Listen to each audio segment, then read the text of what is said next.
전할 하나님의 말씀은 나누어 주라입니다. 누가복음 9장 7절로 17절의 말씀을 중심으로 해서 말씀을 증거하겠습니다. 누가는 예수님의 사역을 소개하면서 가장 중요한 두 가지 사역을 말했습니다. 천국 복음 전도와 병 고치는 사역이었습니다. 제자들이 순종하며 귀신을 내쫓아내었고 병을 고치는 능력을 받아서 각 마을마다 다니며 복음을 전하고 병을 고쳤습니다. 그리고 돌아와서 자기가 행한 모든 것을 예수님께 보고합니다. 이 사이에 무슨 일이 있었느냐 하면 헤롯 왕이 심히 당황하는 일이 일어납니다. 왜 당황했다고 합니까? 이 모든 일을 듣고 당황했다는 거죠. 예수님과 제자들이 귀신을 내쫓고 병을 고쳤다는 소문을 들었다는 거예요. 이 소문을 듣고 왜 헤롯 왕이 당황했을까요? 헤롯은 자기가 목을 잘라 죽인 세례 요한이 다시 살아난 것이 아닌가 근심이 되었기 때문입니다. 또 한편으로는 엘리야가 나타났다고 하고 또 옛 선지자들 중에 한 사람이 다시 살아났다는 소문을 들었기 때문에 놀랬지요. 무슨 얘기냐면요, 이 죄인의 머릿속에 잠재되어 있는 죄의식은 자기를 늘 괴롭혔던 거예요. 내가 의인을 죽였구나, 내가 선지자를 죽였구나, 내가 세례 요한을 죽였다는 그 실수가 늘 자기를 괴롭혔던 거예요. 아마 밤에 악몽도 꾸었을 것입니다.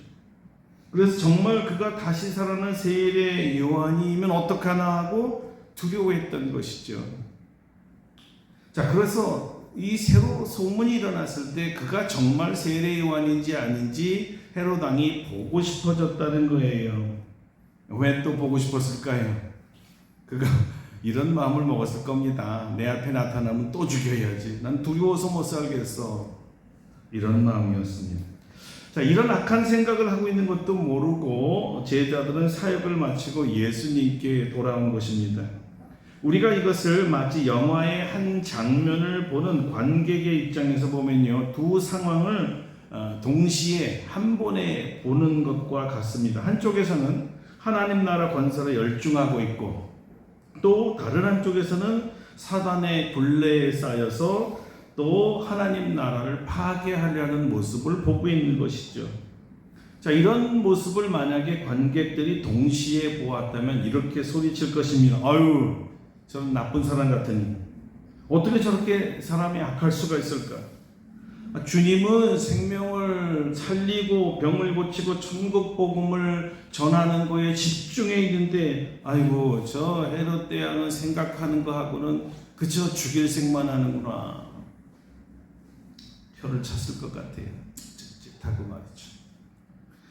그런데요, 이게 2000년 전의 얘기가 아니라 우리 현대 교회가 바로 이 두 가지 모습을 동시에 볼 수 없어서 그렇지 아주 유사한 양상이 나타나고 있습니다.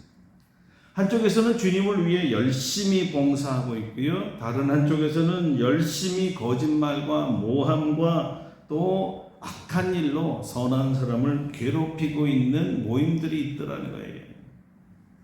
우리가 이 동시에 두 그룹을 현재 볼 수 없다는 것이 우리의 한계이죠.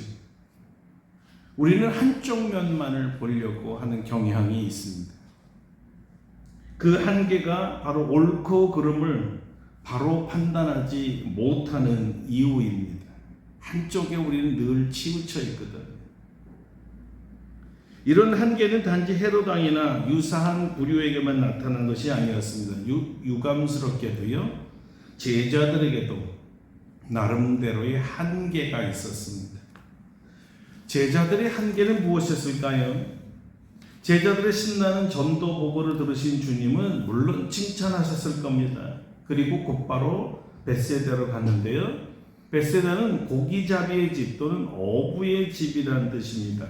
어부 출신인 베드로, 안드레, 빌립의 고향이었습니다. 어떻게 알았는지 병 고침을 받은 자들과 또 병을 앓고 있는 자들이 예수님을 따라왔습니다. 아마 소문을 듣고 예수님을 만나면 어떤 병이든 고칠 수 있다라는 그 소문 때문에 왔겠지요. 자, 그리고 주님은 그들의 기대에 어긋나지 않게 그들이 당신에게 찾아오자 불쌍히 여기고 병을 치료해 주셨습니다. 얼마나 환자들이 많은지 그날도 저무도록 치료하셨습니다. 그런데 여기에서 그만 문제가 생겨버렸습니다. 너무 저물어버려서 식사 시간이 지나버린 거였어요. 제자들도 사역하느라고 배가 고팠을 거고 예수님도 사실은 시장 갔었을 거고 치료받느라 말씀 받느라 많은 무리들이 아마 배고팠을 거예요. 그래서 자기 제자들이 자연스럽게 이렇게 권했을 겁니다. 주님, 이제 식사 시간도 됐으니 쉬었다 하시죠. 그리고 이 사람들은요, 식사하러 알아서 좀 보내시죠. 그렇게 말씀하고 이렇게 이유를 댔습니다. 여기 빈들이잖아요. 무슨 뜻일까요? 빈들이니까 식당도 없고 먹을 것이 없다는 뜻이었습니다. 이 많은 사람을 먹일 수는 더더구나 없었지요. 그런데 주님이 거기서 뻔히 먹을 거 없는 빈들이고 제자들이 없는 것을 아시고도 너희가 먹을 것을 주라 하시는 거예요. 아니 제자들이 이렇게 또 대답합니다. 아니 선생님 우리도 먹을 것도 없는데 어떻게 저들을 먹입니까? 한두 사람이 아니잖아요. 요한복음에는 그나마 가지고 있던 음식도 제자들이 준비한 것이 아니라 안드레를 통한 한 소년의 것을 가지고 왔다고 합니다. 자, 그 소년이 가지고 온 음식이 뭐였죠? 5병 2여 5병 떡 5덩어리 생선 2마리 마른 생선이었습니다. 요거는요 그 당시 아이가 식사할 수 있는 한 끼량의 식사라고 해요. 오늘날 같으면 우리 같으면 뭐 인절미 5덩어리 요만한 거하고 쥐포 2마리 자기 식량권이었다는 겁니다. 그래서 제자들은 이렇게 얘기해서 주님 이것으로 어떻게 이 많은 사람을 먹입니까? 다 먹이려면 음식을 사야 됩니다. 주님 생각해 보세요. 한 사람이 10,000원이라면 여기 5,000명이면 5,000만 원이 필요해요. 어떡합니까?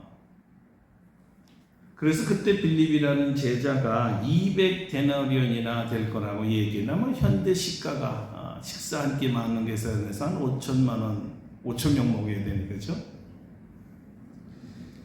그런데 이 보고를 다 듣고도 예수님은 무리들을 내보내라, 알아서 먹게 하라 그러지 않으셨습니다. 때를 지어 50명씩 앉히라 이렇게 말씀하시는 거예요. 다 앉히고 나니까 주님께서 오병이어를 가지고 하늘을 우러러 축사하십니다. 자, 여기서 놀라운 기적이 일어났지요. 나누어주고 또 나누어주는데 자꾸 떡과 생선이 나오는 것입니다. 그리고 배불리 남자만 5,000명 먹었는데도 먹고 남은 음식이 12강조리가 되었죠. 우리 여기서 좀 생각해 보려고 합니다. 주님은 나누어 주라고 했는데 왜 제자들은 나누어 줄 것이 없다고 머뭇거렸을까요?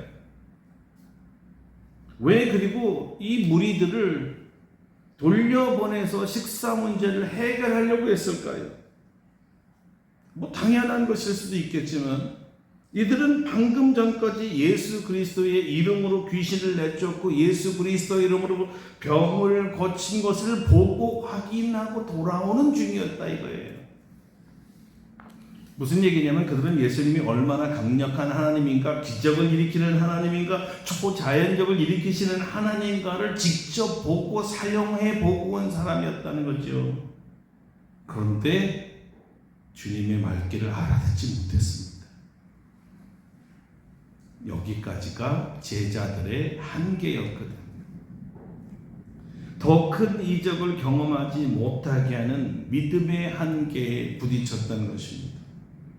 이들은 믿음이 거기서 더 이상 진보하지 못했습니다. 더 큰 능력을 경험할 수 있었는데 믿음의 한계에 부딪히는 바람에 거기서 끝났어요. 그들의 믿음의 한계는 무엇일까요?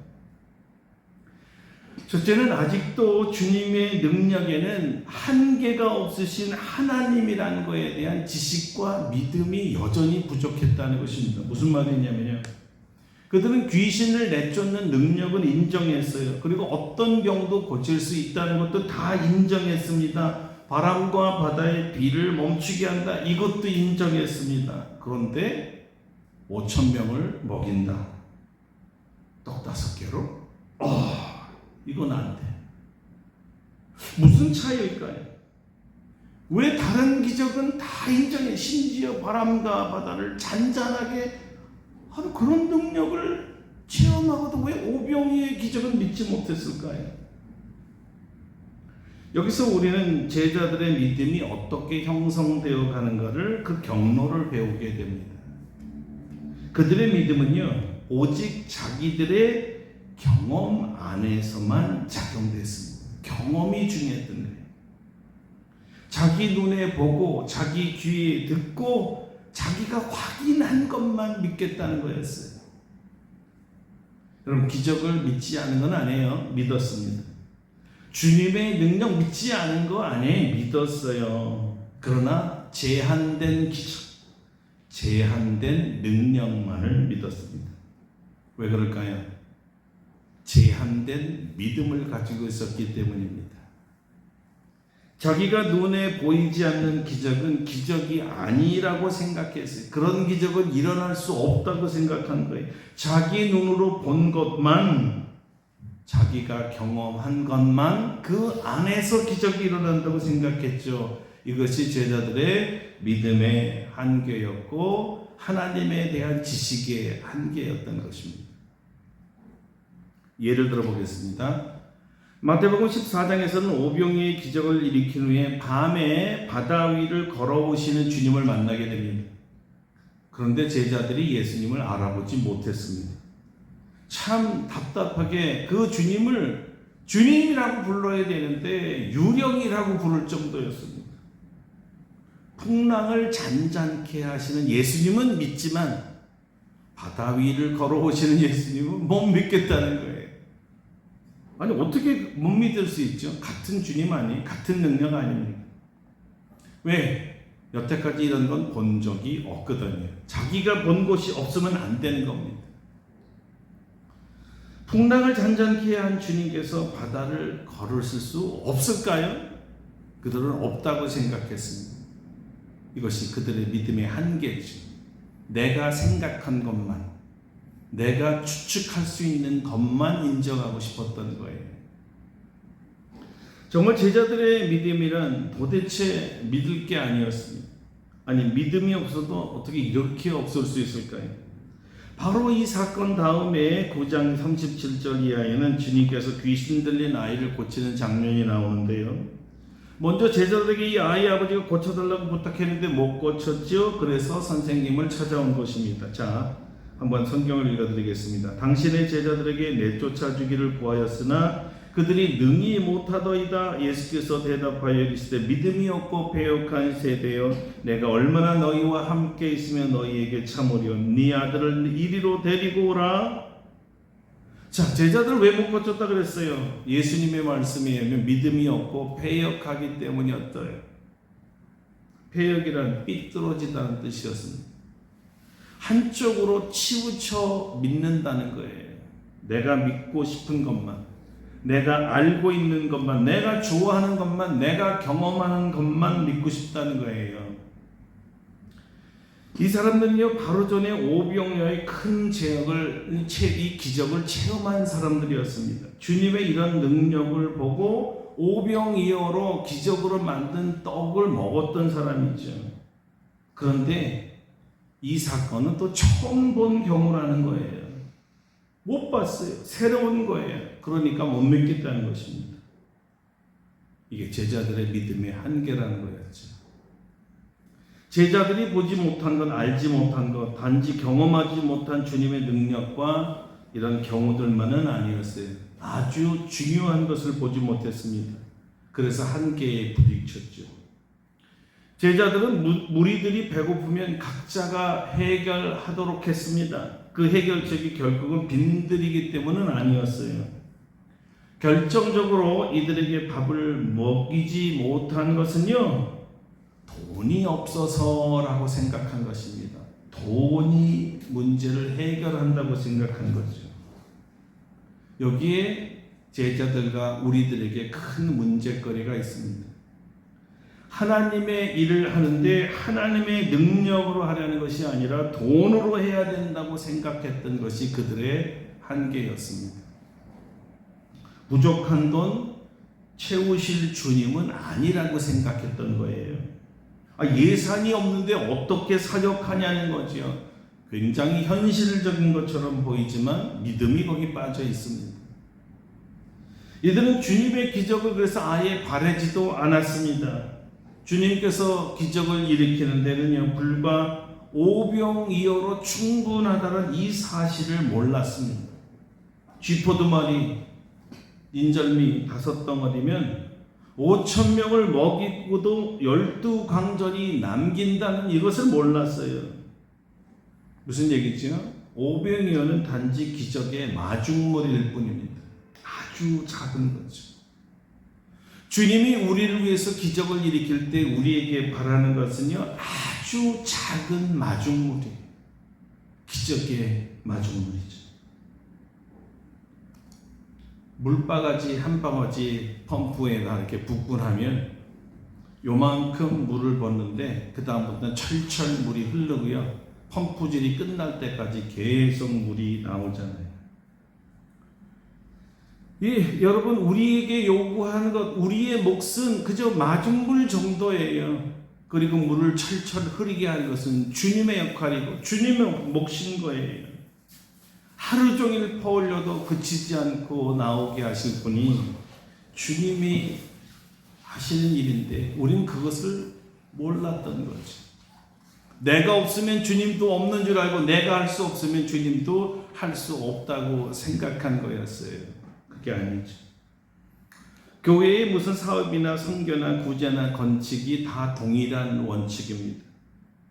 모든 물질을 다 가지고 시작하는 것은 세상 경영이고요, 아무것도 없지만 오직 믿음으로 시작하고 믿음으로 마치는 것은 교회 경영, 하나님의 경영입니다. 우리에게는 시작에 마중물만 있으면 됩니다. 나머지는 다 주님께서 하십니다. 이런 믿음이 없으면 기적이 일어나질 않습니다. 주님은 우리에게 마중물을 요구해요. 기적을 일으키는 데는 마중물만 필요하니까요. 바로 이 마중물이 없었던 것이 제자들의 믿음의 한계요, 오늘날 우리들의 믿음의 한계입니다. 2년 좀 넘었네요. 2013년 3월 30일에 복음과 한국어 학당을 개설했습니다. 바로 이 자리에서 개회 예배를 드렸죠. 한국어로 세계를 선교하자는 뜻이었고요. 지금 만 2년이 넘었는데 필리핀과 네팔, 아프가니스탄, 우즈베키스탄 이렇게 4나라에 한국어 학교가 세워지고 현재까지 저와 합쳐서 한 12분 정도의 교수님들이 한국어를 가르치고 있습니다. 저희는 시작할 때 무일푼이었습니다. 아무것도 없었습니다. 그 모든 교수들이 다 자원봉사였습니다. 그런데 학생들에게 각 나라의 비행기로 교과서를 보내왔는데요. 매 학기마다 그리고 학교가 개설될 때마다 교과서를 보내왔습니다. 그런데 아직까지 운영이 잘 되고 있습니다. 우리는 완전히 이것을 하나님의 역사로 알고 있습니다. 우리가 하나님의 기적을 일으키도록 마중물만 준비하면 하나님께서 우리가 믿는 만큼 부어주기 때문이죠. 단지 여러분 물질만 채워주는 것 아닙니다. 한국어를 필요로 하는 사람들이 많다는 것을 하나님께서 직접 알려주셨고 그들을 연결해 주셨고 만나게 해주셨고 학교를 개설해서 가르치게 했던 것입니다. 또한 뜻이 같은 교수님들을 보내주셔서 한 팀이 되게 하셨죠. 우리 교수님들은 교수 임명식을 할 때 교수라는 이름을 넣어주지만 동시에 선교사로 임명하고 있습니다. 한국어 선교사입니다. 멋지죠? 한국어 선교사. 하나님께서 처음부터 주신 비전이었기 때문에 하나님께서 이제까지 스스로 이끌고 가고 계십니다. 여러분이 바로 이 기적의 마중물이 되어 주시기를 바랍니다. 우리 믿음을 격려해 주시기를 바랍니다. 여러분, 하나님의 능력에는 제한이 없습니다.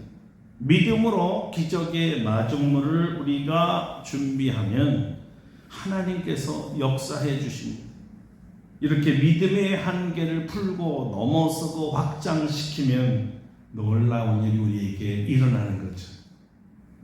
세 번째, 제자들의 진짜 중요한 믿음의 한계가 또 한 가지 있었습니다. 제자들은 주님의 마음을 헤아리는 통찰력이 없었습니다. 다시 말하면 능력도 없고 마중물도 없었지만 왜 주님께서 이들에게 먹을 것을 나누어 주라 하셨는지 그 이유를 몰랐습니다. 무엇이 주님을 기쁘게 하는지를 몰랐던 거예요. 왜 주님께서 이 땅에 오셨는지를 몰랐습니다. 왜 그러셨을까요? 주님은 백성들에게 밥을 먹여서라도 하나님의 말씀을 전하고 싶었습니다. 병을 고쳐서라도 복음을 믿게 하고 싶었습니다. 기적을 일으켜서라도 죄로부터 구원받게 하고 싶었던 것이 주님이 원하셨던 거였습니다. 여러분, 그것이 주님의 마음이었습니다. 무엇이 더 중요할까요? 떡과 돈일까요? 능력일까요? 똑똑함일까요? 주님에게 있어서 최고의 가치는 영혼이었습니다. 그들 영혼의 구원이 최우선이었어요.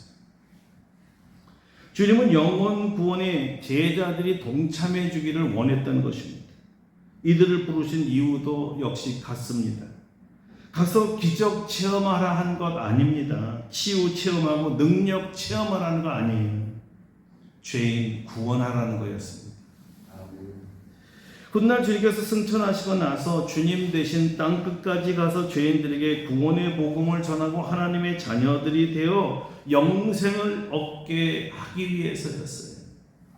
기적, 능력, 이런 모든 것들은 회심으로, 믿음으로, 천국으로 인도하기 위한 도구에 지나지 않았던 거예요. 제자들은 예수님의 긍휼을 이해하지 못했습니다. 배고픈 자녀들의 부르짖음 소리가 주님에게는 들려왔지만 제자들은 꼬르륵 꼬르륵 하는 자기 뱃속에서 신호 보내는 그 소리만 들려왔던 거예요.